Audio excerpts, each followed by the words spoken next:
do right here is go back. Way back. Back into time. We can rebuild him. We have the technology. Celebrating 20 years of New England Championship Wrestling. This is the ReGeneration Podcast.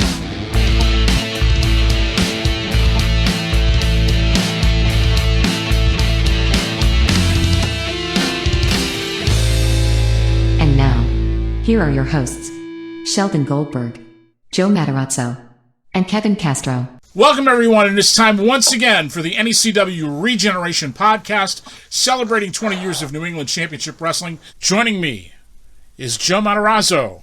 Hey, Sheldon, how are you? Kevin Castro. Hello, everybody. How's everyone doing? And our very special guest this week, former NECW General Manager Paul Richard, a legendary figure in wrestling in New England and beyond. We're going to reminisce with Paul for a little bit. Paul, it's good to have you aboard.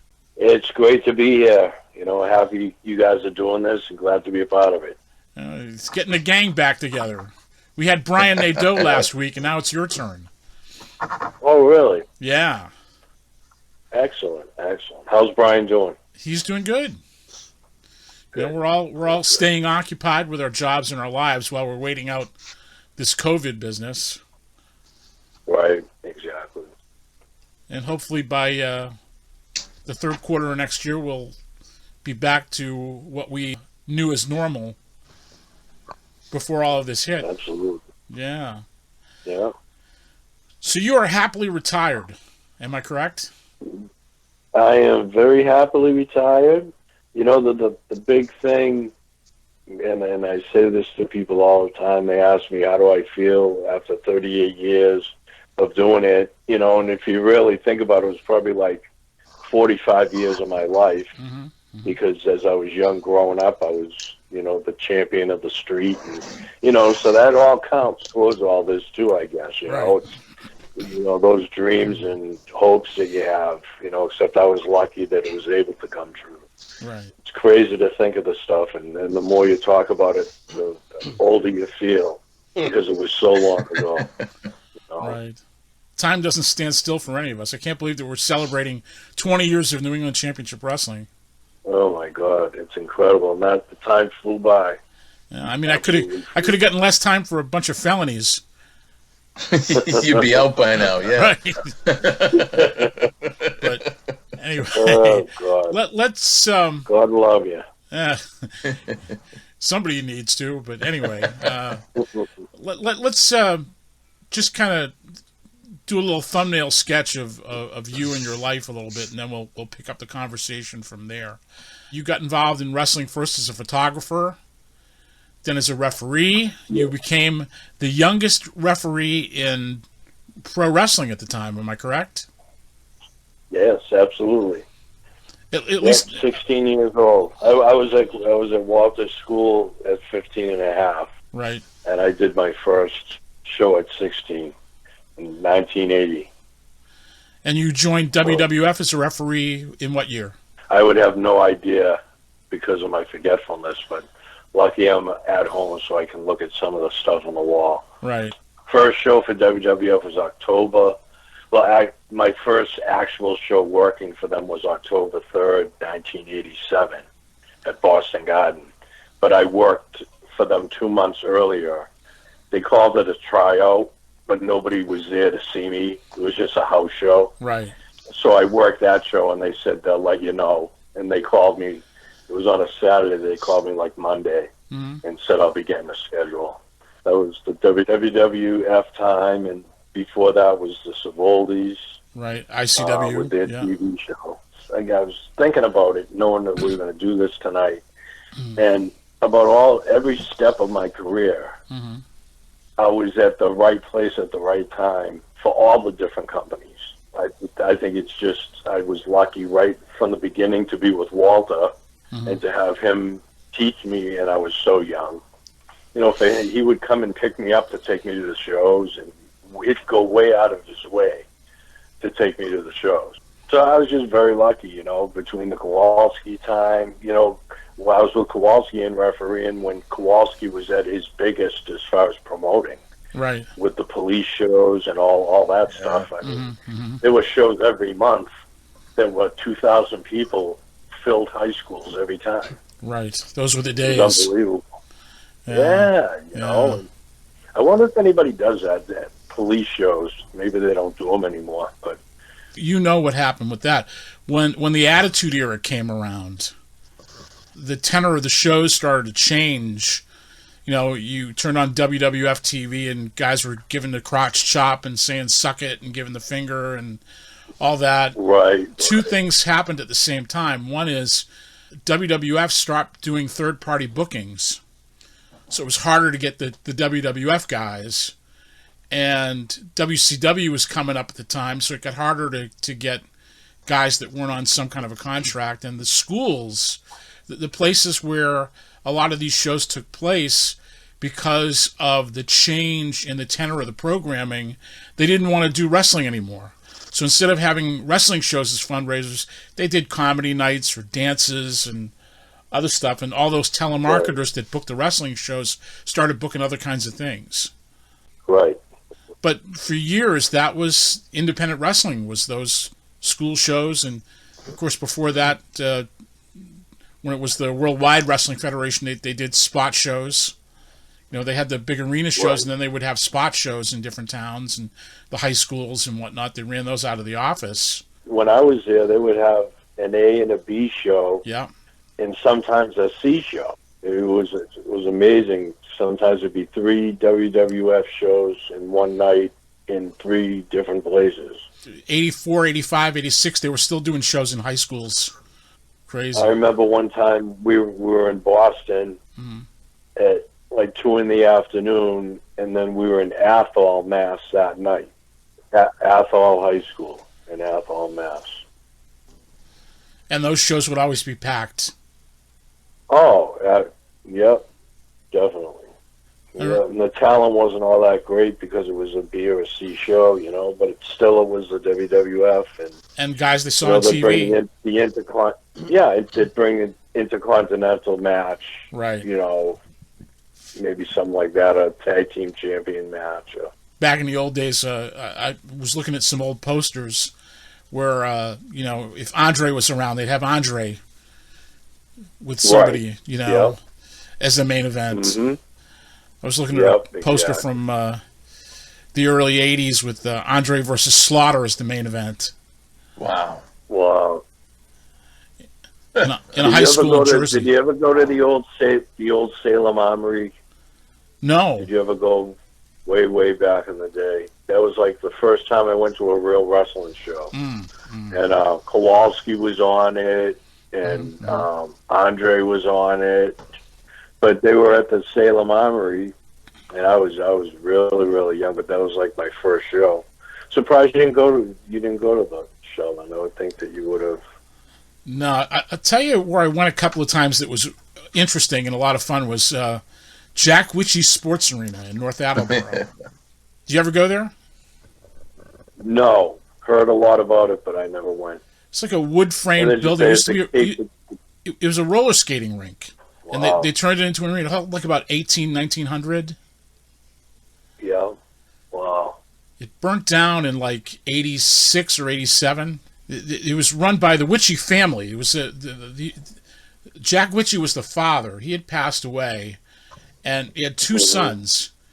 Yeah. Billy Witchy was one, and I forget the other brother's name. But the Witchy brothers ran the IBEW. They were big in the IBEW union. Oh, wow. Yeah. Huh. Billy Witchy was a character. Yeah.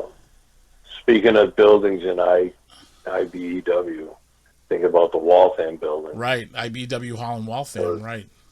It was such a great place. I remember Walter had a show there one day, and he didn't sell any tickets. He sold like 6 tickets, so he came out and gave the people the money back. Total flop in that building. All the way up to when we ran it at ECW, and it was standing room only. Right. Crazy. One extreme to another. Yeah. I actually refereed a match there, Sergeant Slaughter against the Iron Sheik, way back in the day, too.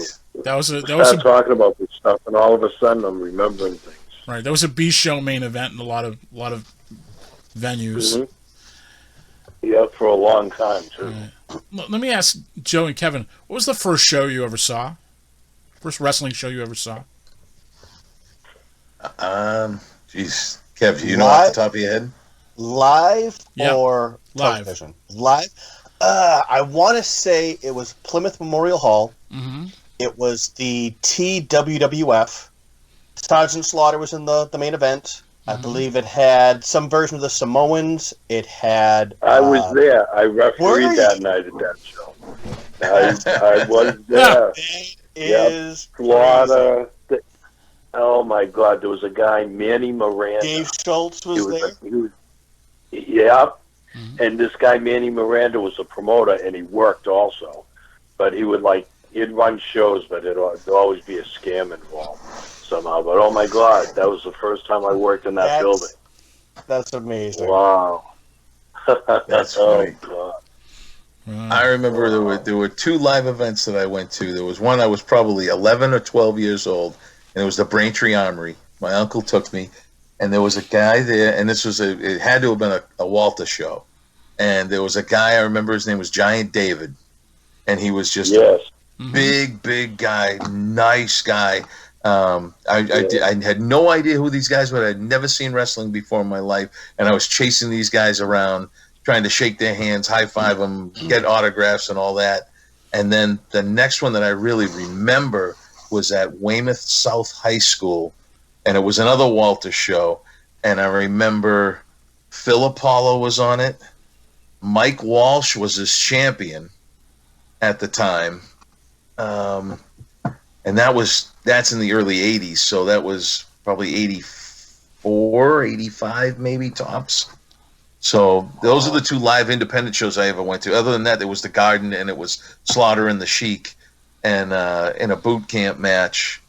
And then you had, who was it? Valentine and Santana when Santana won the belt. Wow. For the IC belt. Those are the three when I was young that I remember. Yeah, the first Garden show What about you, Sheldon? Boston Garden. It was around 1969, 1970. Bruno Sammartino versus Gorilla Monsoon, the night the ring broke. Yep, they were wrestling in the main event. The ring broke. It stopped the show. Bruno and Gorilla kept going at it, even though the ring had broken. And I guess they brawled to the back, and then they came out and they fixed the ring, and the show continued. Crazy. Wow. I'm trying to think. You mentioned Giant David, Scott Schwartz, right? Yes, Scott Schwartz. He was in the movie Ocean's 11. Which one? He's been in a lot of movies. Yeah, Ocean's the 11. original? Was in, yeah. Wow. So was a young Norman Yep, Phil. I actually reconnected with him because he was at Kowalski School when I was. Yeah. And years and years later we connected. He wanted me to change my name to Paul Cooper. And he stressed the Cooper because he was Jewish, He's like, right. You'd be a great Paul Cooper. Change your name, So I was at a thing in Providence, one of those Comic-Con things. Right. And he was actually there. I couldn't believe it. He yelled to me, Paul Cooper. So we exchanged phone numbers and we've kept in touch. Right. But I guess he had a pretty successful, acting. Right. Over the years. But he was giant. He was giant David. The Israeli heavyweight champion. Yeah. I have one of his promo pictures in here somewhere. No kidding. That's funny. Yeah. Out of all the people on that card that night, he's the only one I remember. Huh. Wow. I'll have to reach out to him. I'm friends with him on Facebook. I have to see if his ears were burning after our discussion kidding. tonight. Yeah. Yes. Geez, tell him. Tell him I said hello. I sure will. Yeah. Well, if history is any indication, he'll show up on TV after we mention him. Right? Yeah, Exactly. it's Paid funny. gig. It's funny, we're talking about our first show. My dad was not a big fan. And would have to drag him kicking and screaming to get him to take me to wrestling. But once he got there, when Jay Strongbow came out, he was the loudest guy in the building. Funny how that happens, isn't it? Yeah. He loved Jay Strongbow. Crazy as that sounds. Yep. The Italian Indian. That's right. You're right. Exactly. Nothing wrong with that. Nope. It's a great gimmick. And it was Simple. the only territory in the country where that gimmick was really over. Right? Right. That's funny. You know, my father never went to wrestling, ever.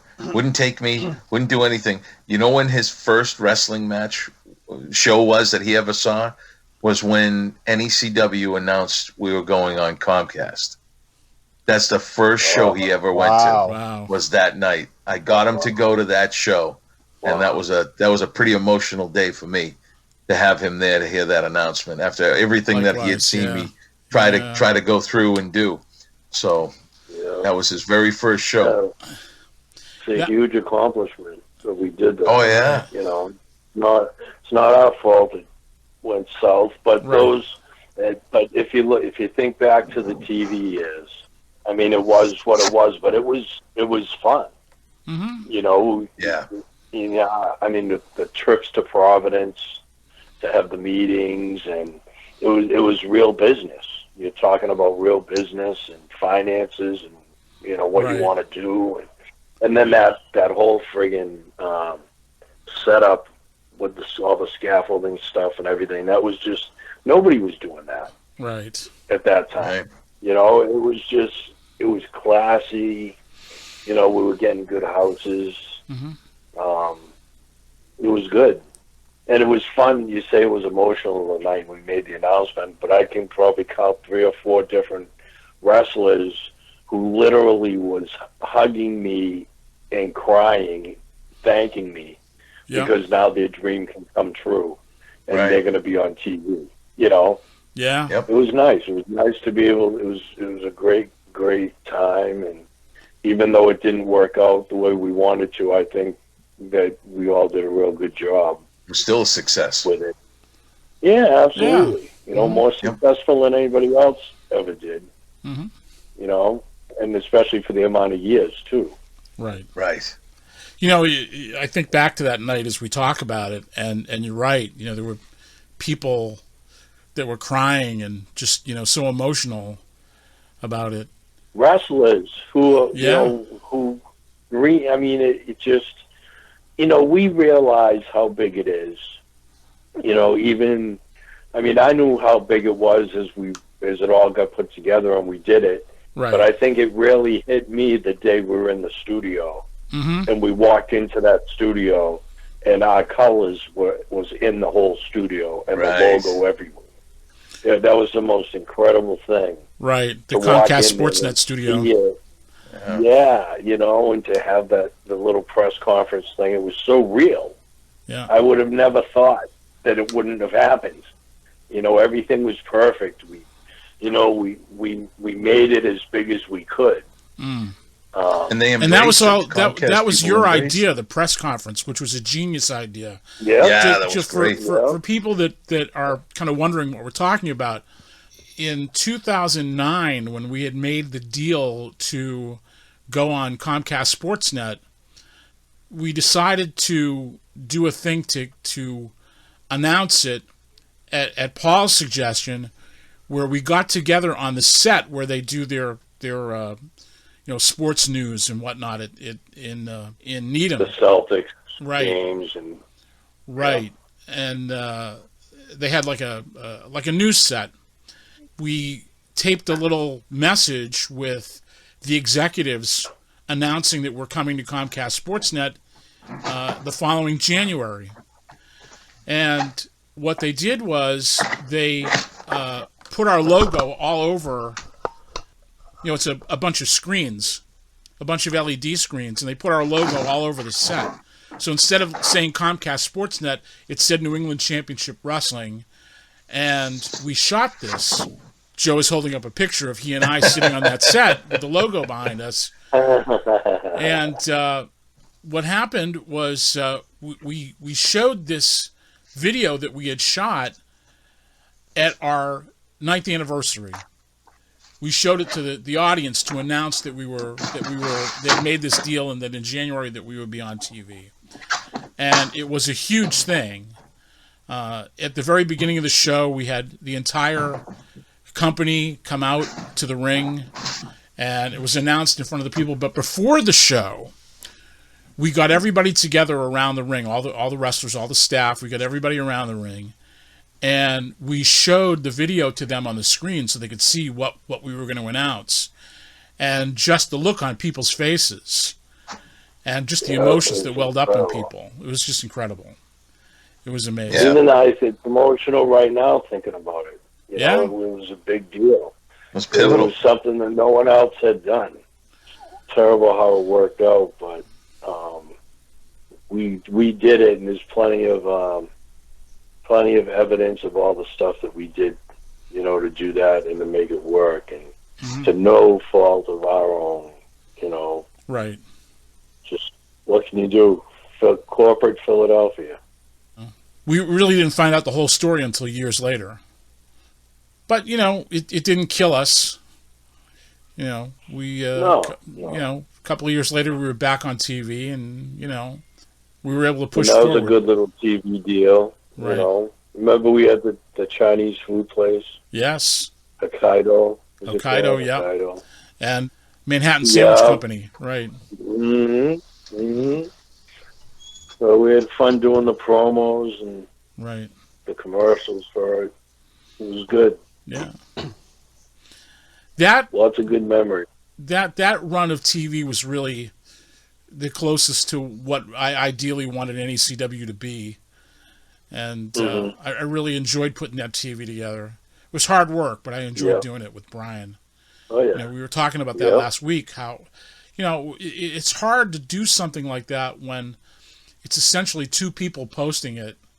You know, there's a lot of editing involved, a lot of post-production involved, and so forth. You know, and we all have jobs, we all have stuff that we're doing.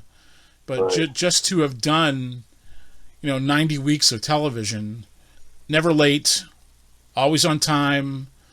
People don't realize how difficult it was to do, but, you know, it was rewarding.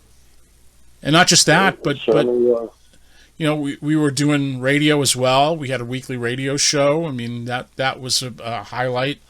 You know, that came down the pike. All the things that we accomplished in that period were pretty amazing. Yeah, there was the radio show that's right. Remember we did the Golden Banana. Right. The Golden Banana nights. We had the radio show right out of the Golden Banana. Right. We had the deal where we would do a live remote from the place once a month, which was some of the more outrageous times in NECW. Definitely, that was our attitude era right there. Exactly. Exactly. Kevin, you don't know what you missed. I can imagine. You're probably still married because of it, so don't worry. Let me ask you, Paul. You've had such an amazing career, going from refereeing to be the local promoter for ECW, and of course working with NECW. But look back on the effect that you had on wrestling in this area. It's pretty amazing when you sit and you think about it.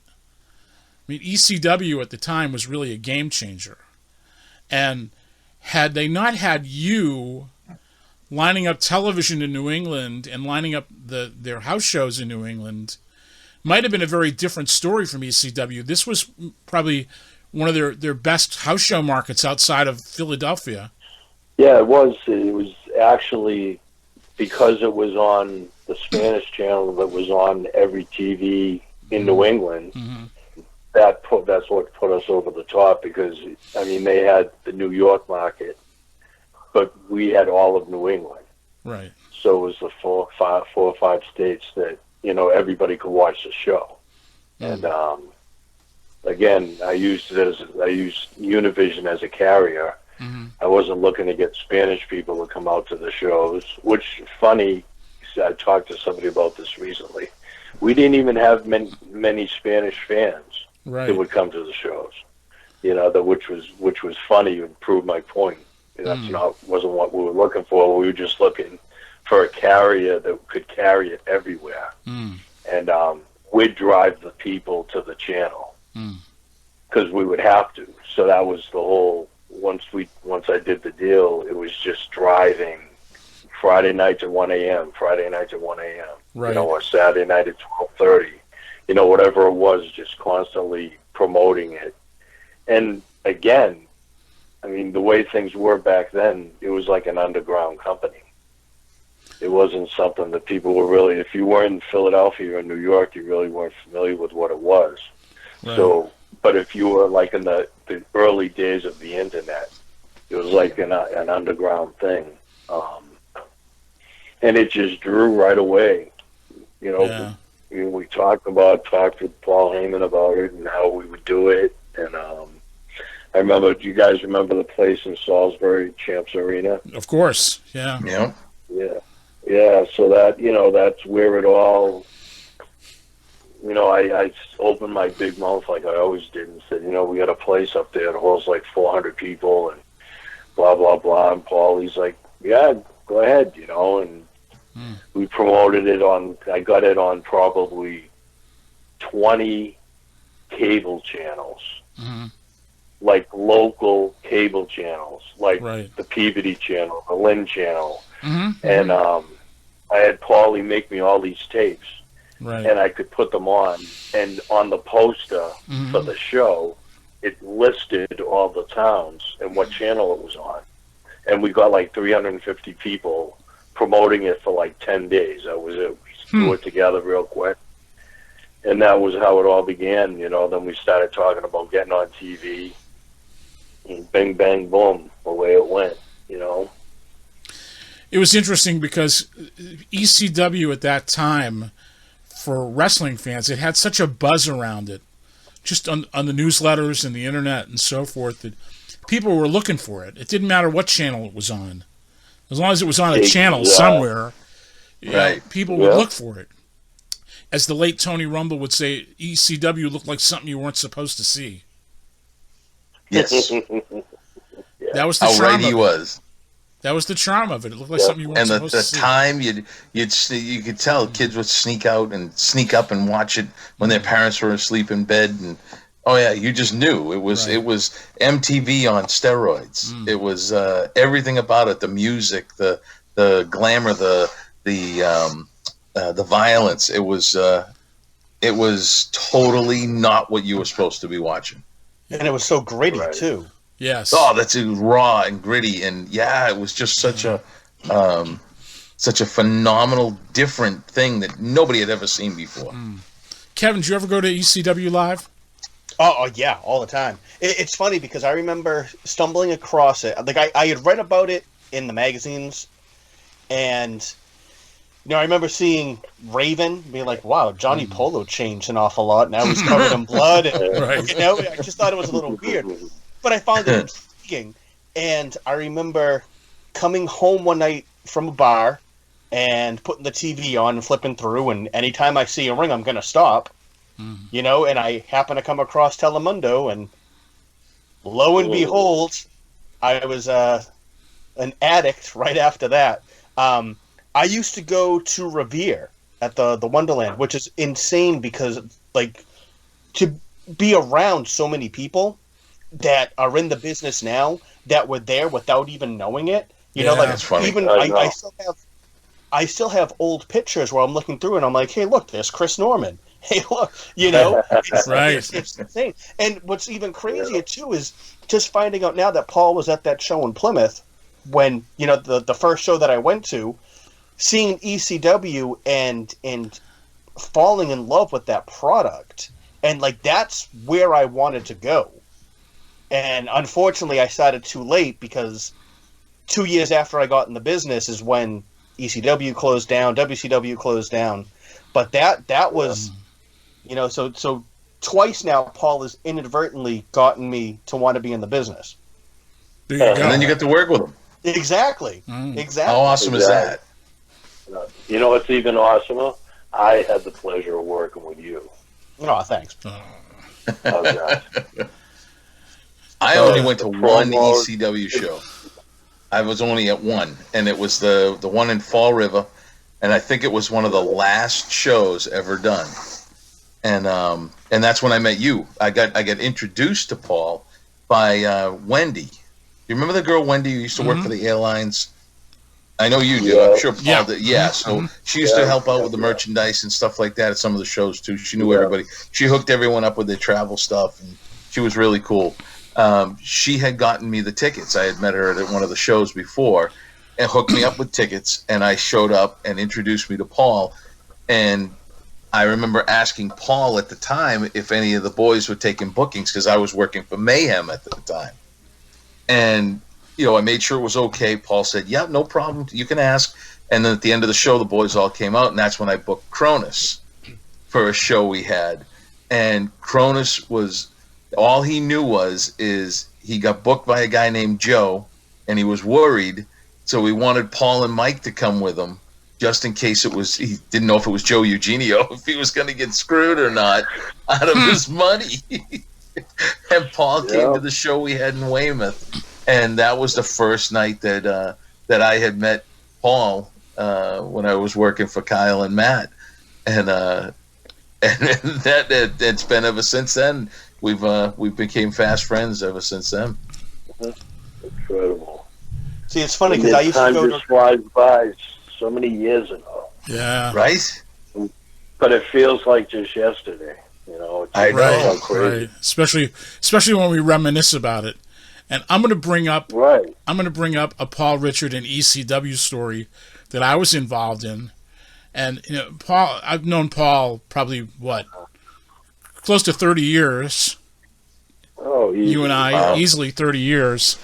So anyway, I'm publishing a newsletter called Matt Marketplace, which is for collectors of wrestling memorabilia. And I got a guy coming into Boston to visit me who worked for a company in Japan called Michinoku Pro Wrestling. He was like the office boy. So he's coming to town to visit me, and it happens to be a weekend that there's an ECW show at Wonderland. So I get a hold of Paul and I say, hey, I got this guy. I'd like to bring him over. Sure, no problem. Bring him over.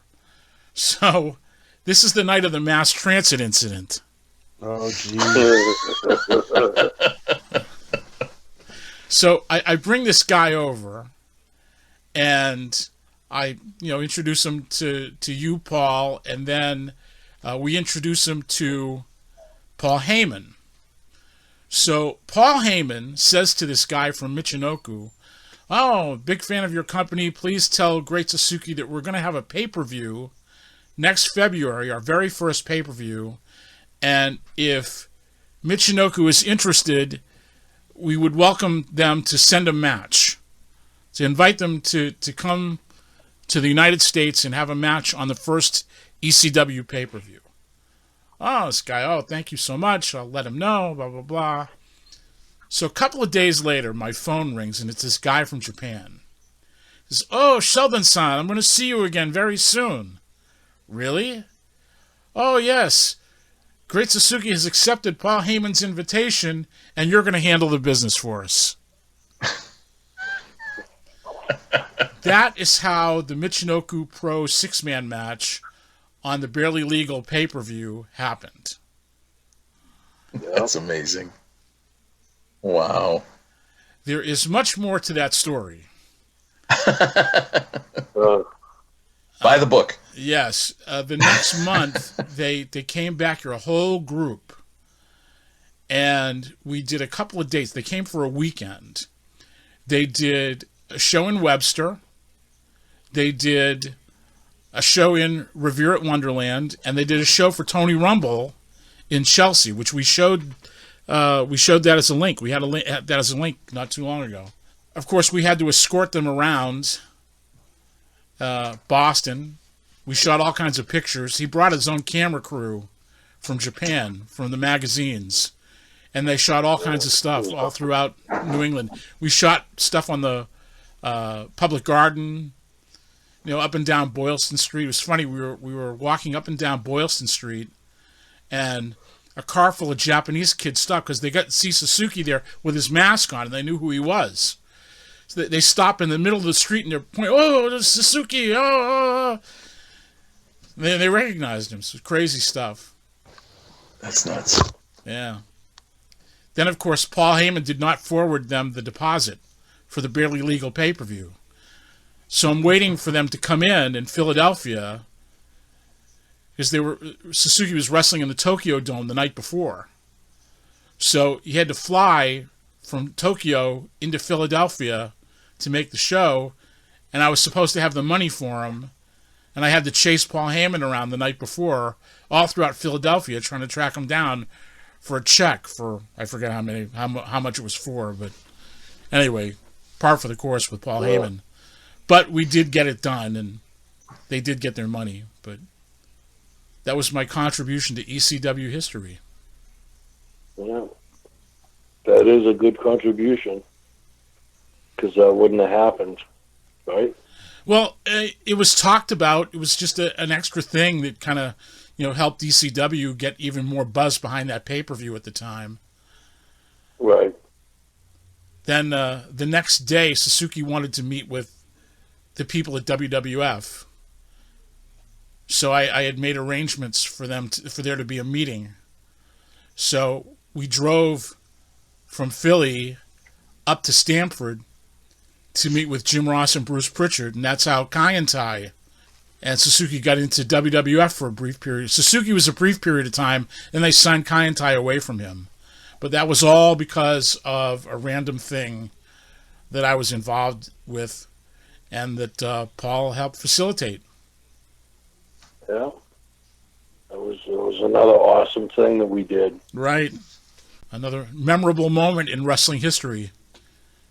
Yeah, absolutely. Yeah. I remember them all sitting at Wonderland up in the bleachers. Mm-hmm. We're all sitting up there, and they got the BWO shirts on. Right. It was funny as hell. Yeah. Those were the days. They certainly were. How was Perry Saturn? Makes it easier. He's good. I just talked to him the other day. He's doing all right. Still in Minnesota. He'll come whenever there's another Hall of Fame up here. He said he wants to come back for that. So Great. Hopefully they're able to do it this year. Let's talk a little bit about your relationship with Perry. Sure. What would you like to know? Well, you were pretty close with Perry. Was Perry your entree to ECW? Yes, because Paul Heyman wanted to bring them in, but had no connection with them, and got in touch with me, and I got them booked on a TV in Philly, and they went, and Paul Heyman said to Perry, "Where's Paul Richard? I thought he would come too." And he's like, "Oh no, he didn't come, So then I talked to Paul, and I went to the next TV taping, and he's like, "You're on all my shows, refereeing, anywhere we run, your books." So that was good, but that was how Terry and John got in there, because they were in Memphis at the time. And so I put a demo tape together and sent it to Paul Heyman. And it was right away, like Kaz wanted him in, like right away. He was very impressed with him. You knew Paul Heyman before ECW? Yes, with the Savoldis at ICW. Ah, right. Yep. Right. He was there for a little while, and I was there when he was there. Mm-hmm. It's funny, you never know. You meet somebody, and if you would have told me back whatever year it was, early '80s, that I would, Paul would end up doing what he did, and I'd end up working for him. It was just unbelievable. It's funny how the Savoldis had such a role in the creation of ECW, because a lot of those guys. Dreamer, he was with Savoldi. Yeah. Taz. Yep. Yeah. Paul was there. Right. Again, you learn. Everywhere I went, I tried to learn something, whether it was good or bad, and then decide if I'd use that in how I was going to do things. just crazy. You start talking about this stuff and you're remembering all these things now, and it's just like, I don't think about this stuff anymore. Right. I'm just a regular person, just blending in. Mm-hmm. I don't even really watch wrestling anymore. I just have no interest. I think because when you were involved in wrestling, when I was involved with it, all the different, for the whole 38 years, Mm-hmm. I was involved with something that was something. Right. And now I just look at it and nothing holds my attention. A little bit of the wrestling's all right because, like I say sometimes, and to my girlfriend, I could write this movie because I'll call a spot before it happens, Mm-hmm. Right. But not that much anymore. It's not like it used to be. Right. What do you think about AEW? I like it for the most part. Some of the booking leaves a lot to be desired. The level of the guys. The guys don't have the same kind of a polish that guys had 10 years ago. Mm-hmm. We skipped a generation of journeyman guys who really trained people well, and now you get a bunch of guys who were trained by a bunch of guys that are basically making it up on their own. Right. And it kind of shows. I mean, I like their product because it's not like WWE. It's not overwritten, overproduced. Right. Mm-hmm. I mean, I think the pandemic has definitely taken its toll on it. Without having a lot of house shows, these guys aren't getting a lot of ring time, and I think that's been detrimental to them. Mm-hmm. And even some of the guys in WWE. I mean, you look at how many days a week they used to work.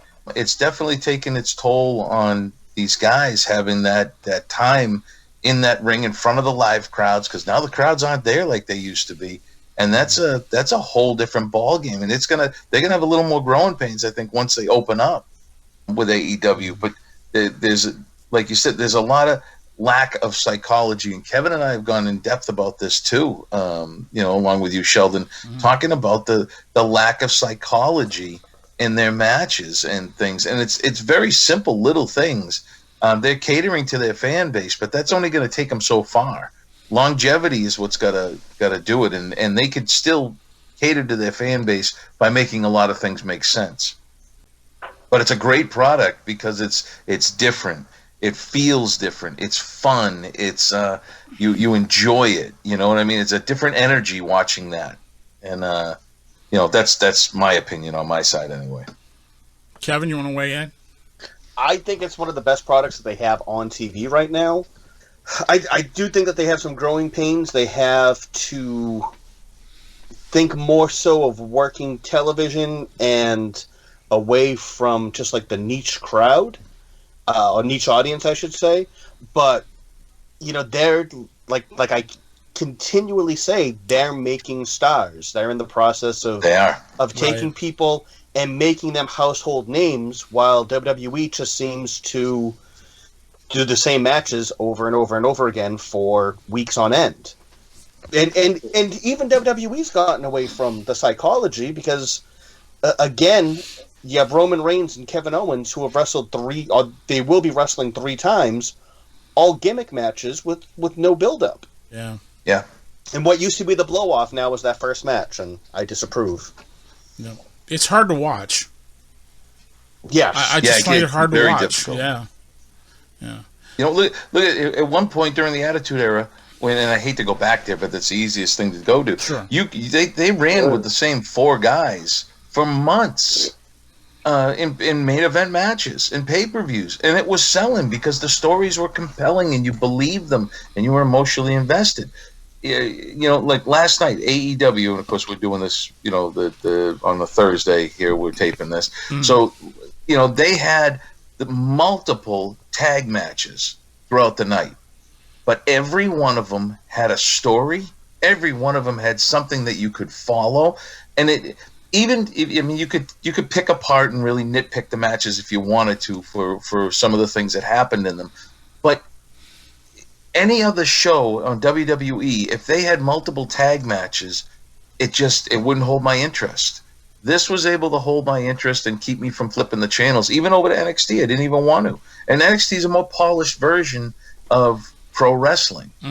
Their guys are I mean, it's top notch. Those guys are in there and they know what they're doing, and it looks fantastic.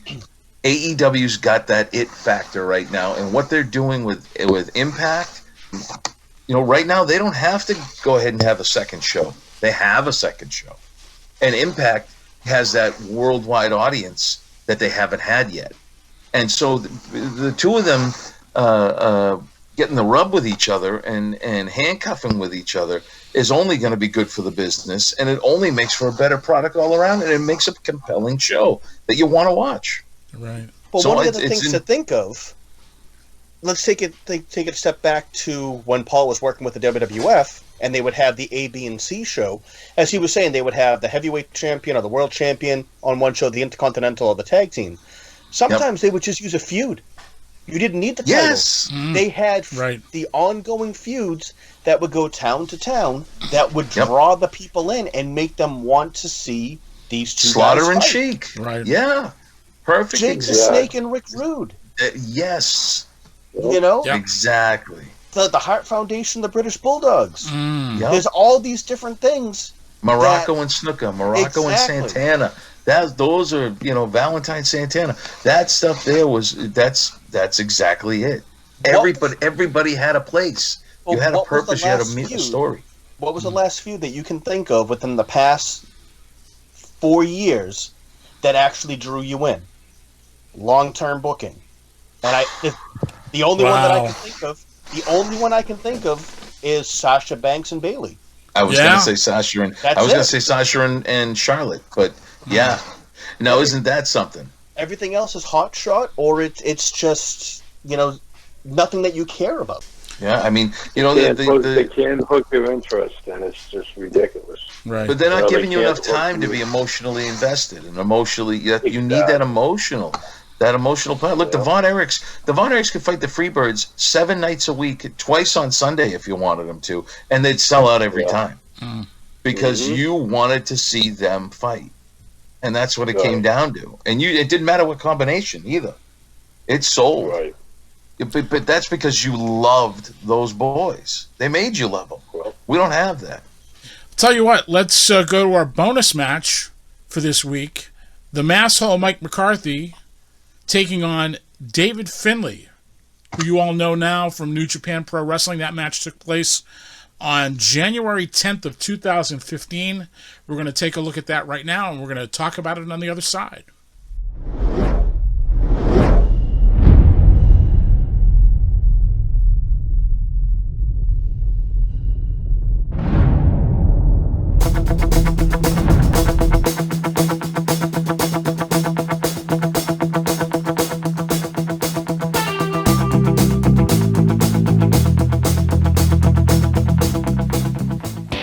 Once again, we take you back to January 10th, 2015, the special challenge match between the Masshole Mike McCarthy and 4th generation wrestler. You see him right there, David Finlay. He is the son of WCW and WWE legend Fit Finlay, a 4th generation wrestler, as he gets set to take on the pride of NECW, the Masshole himself, Mike McCarthy. What a test for the Masshole this week here on New England Championship Wrestling. An interesting matchup on many, many levels. As we get set for action, we're going to take you to it right here. Collar and elbow tie-up. These two young men, pretty much the same size. No man having a real conditioning edge. Finlay with a nice single leg takedown as he works on the leg of the Masshole, Mike McCarthy. You're going to see Finlay go to this modified version of the figure 4. This is a submission maneuver. Oh man, McCarthy gets out of it with a big chop. The Masshole, a wily veteran. And while Finlay is a relative youngster, he's got a pedigree second to none. Finlay taking down McCarthy, goes for the cover, and only gets one. Finlay now with a front chancery on the Masshole Mike McCarthy. The referee is Barbara Mahoney. McCarthy now in the corner. Finlay has him backed up. Referee Barbara Mahoney trying to get a break here. And Finlay breaks it up a little later in the matchup.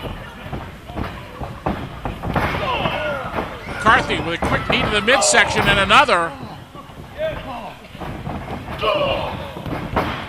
Masshole Mike McCarthy hot on the heels of the NECW heavyweight champion Brad Hollister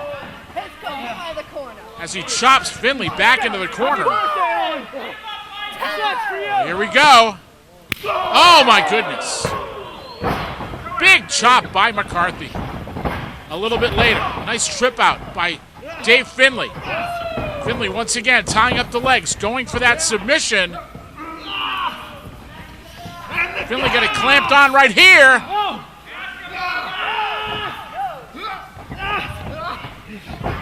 Finlay rolls over and goes back to it.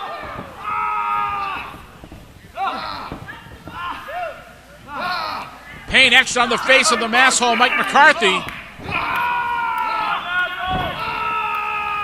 And later in the matchup, McCarthy manages to escape and goes back on the attack. McCarthy setting up Finlay right here for the CTFO. Can he lock it in? Yes, he can.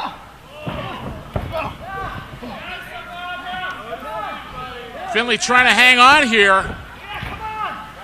This maneuver has put away many an opponent for the Masshole Mike McCarthy. Could Finlay be out here? No, he's not. Finlay fighting back here.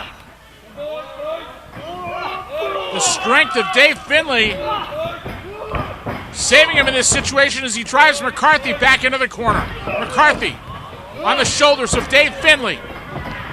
Finlay drops him down into a cover, but only two.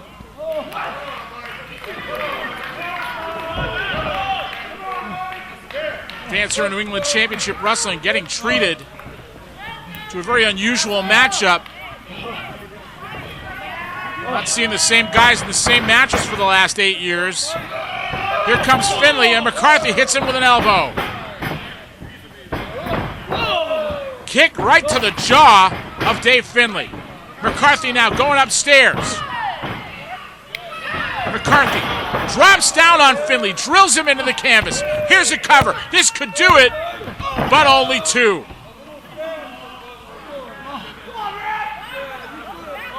A fantastic matchup between two fantastic athletes as young David Finlay attempts to make a name for himself. And the Masshole Mike McCarthy looking to put a big feather in his cap this week. McCarthy measuring Finlay. But Finlay goes for the small package, has him down, only gets two. McCarthy going for the backslide. Finlay down, only two. Victory roll by Finlay, has him locked up, but only two. Quick near falls between McCarthy and Finlay. McCarthy now rolling Finlay up into a pinning combination. 2 count only. Finlay charges in and misses. McCarthy misses. Both men nail each other and crash down to the canvas. Both men trying to come around here.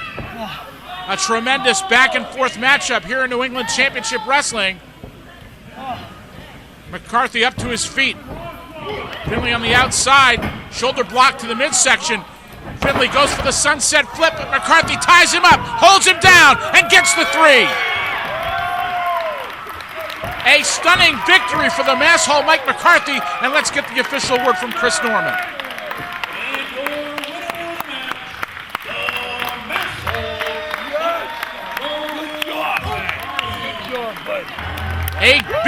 matchup for both of these individuals as McCarthy takes the mic.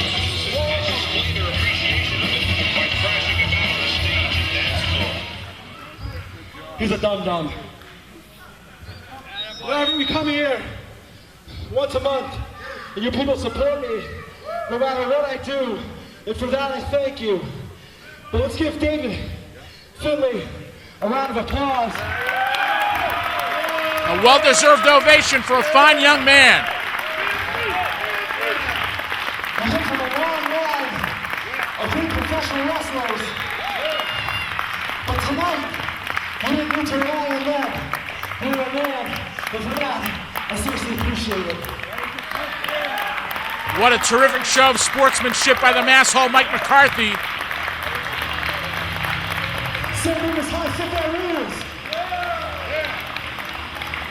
Hopefully we have not seen the last of this great fourth-generation wrestler, this fine young man, David Finlay. There is more New England Championship Wrestling just ahead when we continue after this. All right, McCarthy versus Finlay. This was an interesting matchup on a lot of levels. Kevin, you were there. You were involved in this. Let's get your thoughts. I remember when you told me that you booked David Finlay, and we were trying to come up with who to put it with, and instantly McCarthy was on the rise. I said that's going to be the match to go with because it's going to be a challenge for McCarthy. It's going to better him, and it would be a good match for Finlay. Some of the things that I liked about setting that match up is, number one, it's bringing in a name that's not a name yet, if that makes sense. Yep. You know, granted, it was based off of his father's legacy, but it was a recognizable name, and it was something different as opposed to bringing in, you know, the same three names that a lot of companies will bring in. It was just something different, and the fact that we had them both as baby faces, I think, was a nice change as opposed to, you know, trying to force someone to be a heel that's not necessarily usually in that role. Sheldon and I don't really disagree on too much. Occasionally we will go back and forth on who we think should go over. I do remember there was a little bit of a discussion as to who was going to go over in the match. My thought was, let's capitalize off the name that's coming in because we don't know if we're bringing him back and have McCarthy get the rub. And I'm very happy that we went with that, as opposed to bringing somebody, especially because McCarthy was getting red hot at this time. Just seeing the match, the way they put that together, you know, a lot of submissions. It was hard hitting. I thought it was great that Finlay hit, you know, his dad's Celtic Cross, and the finish. I know that we're living in an age of a lot of roll up finishes constantly, numerous times in a night, but the reversal of the sunset flip, I thought it was simple, and it just showed that at that particular moment, either guy could have beaten the other guy. Right, that was the point. Joe, you were not there for this. No, I was not. What were your thoughts taking a look at this? This was a treat. This was really nice to see because I've seen David Finlay lately, New Japan stuff, and so to get to see him so young when he did this, this was fantastic. It was a great contrast of styles between McCarthy and Finlay, and like you said, to see that reverse figure four, that Celtic knot, and then fantastic. And he kept going back for it, and that's what I like. I loved how McCarthy got out of it. Very simple. Hit him with a massive chop and got himself out of the first one, and then he went back to it again. So you knew he was trying to set that up. That was just a nice play, how they did that. And then, like you said, the finish, the sunset flip into the reverse. I mean, that was dynamite. It was just fantastic. The way that at the end of the match, after McCarthy had won, and he goes out and he grabs the mic and then puts Finlay over. and really, and the crowd, you could tell the crowd really appreciated what they just saw, because that was a treat. That was a hell of a treat for them to get to have that match. And like you said, great idea to have McCarthy, who was going to be around, get a good solid win and get the rub off that name. And it wasn't going to hurt Finlay at all. Look where he's going to and where he's done and doing now. So, just a great way, and good for him for coming in at such a young age and understanding what the business is all about. Fourth generation, you would hope he would, to put the local guy over and have a good match and still come out strong. And one person goes over, the other person gets over. It was very well done. That was put together by Sumi Sakai. She was on the card that night. She wrestled Belmont that night. That was another great match. Paul, you were around for this, right? Yep. What were your memories of this? He was a great kid. He had a great attitude. He was easy to work with. He let Mike kind of lead the way in a way. You know what I mean? But incorporating his things that he needed to incorporate in the match too. So I think it was a great match. It really was. And like you say, it was a great match, but the end, when McCarthy went out and got him, and that's class, that's sportsmanship. And that really was like the cherry on top of the sundae. That's kind of an NECW trademark. Having matches like that, bringing outside people in to give the rub to the people that we have on our roster, especially guys that we're trying to get over and try to elevate to another level, is really a perfect way of taking somebody like McCarthy and elevating him while you're putting him in position for bigger and better things. I mean, I look back on these matches in this period especially, and how well booked they were. I thought NECW at this particular period was really very strongly booked. We've seen a lot of stuff from this particular period, this WMFP and right after that whole period, and I just think it was some of our strongest stuff. Oh, I agree. I'm biased, but I agree. I love it. I love some of the stuff, and I'm biased on the other side. And then I see some of this stuff, I'm like, oh man, I wish I was a part of this. Right. So.